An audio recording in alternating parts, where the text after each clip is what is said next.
Oh my God. Deontay the Bronze Bomber Wilder from Tuscaloosa, Alabama. To this day, Anthony Joshua warned he needs to stay away from that man from Alabama, Deontay Wilder, says Carl Froch. In this video, we're going to go over Carl Froch's comments about Joshua and the danger he sees if Joshua were to face Deontay the Bronze Bomber Wilder. What up, Fight World? It's your boy Ego, and I'm back with some more boxing. Make sure you smash the like button. Also subscribe to my channel for the latest and greatest. Now, I looked at my YouTube analytics for the last 28 days and it showed me some. And you know what it told me? It said 50% of you that consumed my content last month, you did so by subscribing. So I want to say thank you. The other 50% watched the content, but they didn't hit the subscribe button. So you might have forgot. In case you did, here's your reminder. Subscribe to the channel. It goes a long way. It's free. Worst case scenario, you can always unsubscribe if you're not feeling the content. Now, let's get it. Link in the description. In the words of Mystical, danger! Get on the flow. Quote, he'll probably get chinned. Carl Froch warns Anthony Joshua to stay away from the interim fight with Deontay the Bronze Bomber Wilder from Tuscaloosa, Alabama, right? And it says, Carl Froch is advising Anthony Joshua to stay away from Deontay Wilder when picking his opponent for an interim fight if his rematch with Alexander Usyk is in fact delayed, which, based on the invasion, it looks like Usyk and guys like Lomachenko are going to be out of commission for the foreseeable future. And I'll make a separate video, but that means George Kambosos needs to ish or get off the pot. He beat Teofimo. He has the belts. There's guys like Devin Haney where he could easily fight him and there's no hangups there. So I will hopefully Kambosos announces who he's fighting, since the Lomachenko fight doesn't really look likely. Back to the Joshua. It says AJ has a contractually bound second fight with Usyk, the man he lost his belts to last September. What is he, a mime? This is a weird picture. However, Usyk has returned home to Ukraine to fend off the Russian invasion, which I just mentioned. His team have indicated Eddie Hearn they'll need more time. Therefore, the original intended dates of May and June are now off the table. Joshua still intends to fight in that time frame, has shortlisted potential opponents for Hearn that include WBC Heavyweight champion Wilder, Joe Joyce, former Tyson Fury foe Otto Wallin, or Luis Ortiz. According to Eddie Hearn, Wilder would be Joshua's top choice, but Froch, a former three-time super middleweight champion, says Joshua should stay far away from Wilder, even though he'd love to see it. He says, quote, business point of view, don't fight Deontay Wilder because you're probably gonna get chinned, and that means knocked out, knock spark out. He's a massive puncher. This is what Froch told Into Boxing, right? So he was at the Mick Connellan knockout fight, and this is what he said. There's a chance you'll get chinned if you catch one on the chin if you're going over, Froch said. I don't care if your name is Anthony Joshua or whatever your name is in the heavyweight division. He can knock you out with one punch. Tyson Fury nearly found that out a couple of times. So yeah, I understand why Eddie Hearn says it's a dangerous fight, but it's a great fight for the fans. Go on and jump in there with Deontay Wilder. We all want to see it. Froch said in interviews on the day he believes Joshua is capable of winning the fight. It's just that risk that it represents. Either way, Joshua has the rematch with Usyk set in stone. But what would another loss do to his star power and his legacy? Then again, nobody could accuse Joshua of ducking the fights or not seeking the best challengers if he did take on Wilder, the same way he decided to not sidestep Usyk in the first place. Now, that's a bit of bias from this author because he was definitely, this is confirmed by his team, he was definitely contemplating as a step aside deal to allow Tyson Fury versus Usyk. So I'm not giving Joshua a bunch of credit for that because his own promoter said, and he even said it.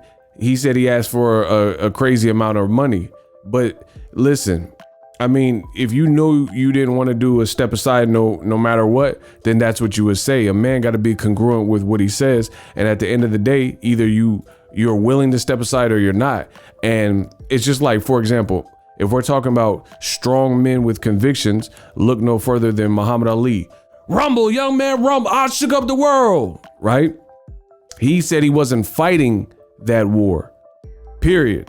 There was no like, oh, depending on what day we fly, he knew he wasn't going, and he stood by his convictions. So I'm not giving Joshua a bunch of credit saying, oh, he didn't take the step aside, because there was more dilemmas. There was Dillian White who would have to step aside. So it sounded like the whole thing became too complex, and it would be too costly to get everyone to step aside. So that's just my 2 cents on the matter. As far as Joshua, I think he should take a fight in between. The whole situation with Usyk, that's not his country directly, so he shouldn't not fight, you know what I mean, because of another delay. And we don't know when Usyk will even be ready, so it kind of doesn't make sense for Joshua to sit on the shelf. This is actually, depending on who he picks, it's actually a good thing for Joshua, because from my view, I think Joshua going in straight into the Usyk fight, I was going to pick Usyk to beat him again like I picked him in the first fight. So this actually gives him a time. I think he has Fernandez as his lead trainer now, or whatever switch he did. So at the end of the day, it gives Joshua an opportunity to practice new tricks, or, you know, overall get better and scrub the loss off his record if he does it. Now, moving on to the situation with Wilder, I personally think Eddie Hearn clout chases a lot, period. I think he clout chases. We don't even know. Wilder just did the Kevin Hart show where they get in the cold water in the tub and the ice bath challenge or whatever, and they talk. And Wilder said he's non-committal to returning to boxing because he accomplished all his dreams. He's doing stuff with music and building a studio and his home life and stuff like that. So he said he doesn't know. He doesn't know where it's at. So you can't really speak on behalf. What is this? Oh, I was about to say he looked weird, but it's not really him. It's like a GTA version of Joshua. But Wilder, he already said that. He already said that he don't know if he's going to even return after a loss to Tyson Fury. And that's completely his choice as far as what he wants to do. And then the author also said you can't say that Joshua ducked people. I mean, there's a lot of people in boxing history that have ducked somebody at a certain time, and then after they lose or take a couple losses, now they don't care. They're no longer undefeated or whatever the case is. So I still think Joshua avoided Wilder. I still think Joshua avoided Luis Ortiz. Now that Wilder's off a loss and it looked like Luis Ortiz his knee was bad, now Eddie Hearn all of a sudden wants to make the fight, you know? Or that's what he's saying publicly. And even, again, you got to take what Eddie Hearn says with a grain of salt, because even though he's saying these names, I could picture Otto Wallin out of all those names mentioned. I could see that as because I think he's the least, I'm not saying he's like a bad fighter, but I think he's the least dangerous on that list to Joshua's style, at least in terms of brute force, punching power and stuff like that. And I agree with Carl Froch. Wilder could absolutely knock Joshua out. You know, he got knocked out by Andy Ruiz, and Andy Ruiz had like a 5-week camp and dropped him a gang of times. So, I mean, that just goes to show you if Wilder's mentally, and I think if Wilder did decide to come back, he would mentally be up for it. Either he's going to retire or he's going to keep fighting. But if he decides to keep fighting, I think it'll be similar to the Wilder we've always seen. And this is a great redemption fight, because they should have fought a long time ago, but Eddie Hearn was playing games with flat fees. And, you know, I'm not going to rehash everything, but it is what it is. Let me know what you guys think.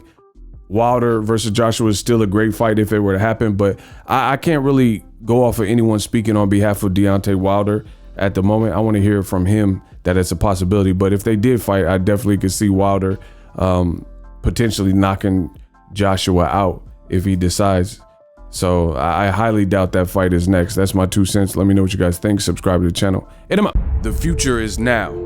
The Hibernation 5s by Kenichi Bear. Hybrid gaming and lifestyle headphones. Out of the box, you can connect to any console or PC. Bluetooth ready with a low latency USB adapter, color RGB, and extreme bass mode. The Hibernation 5s adjust to you. Whether you need a gaming, travel, gym, or lifestyle headphones, the Hibernations got you covered. The new Hibernation 5s, link in the description. Customize the way you hear the world. Welcome to the nation.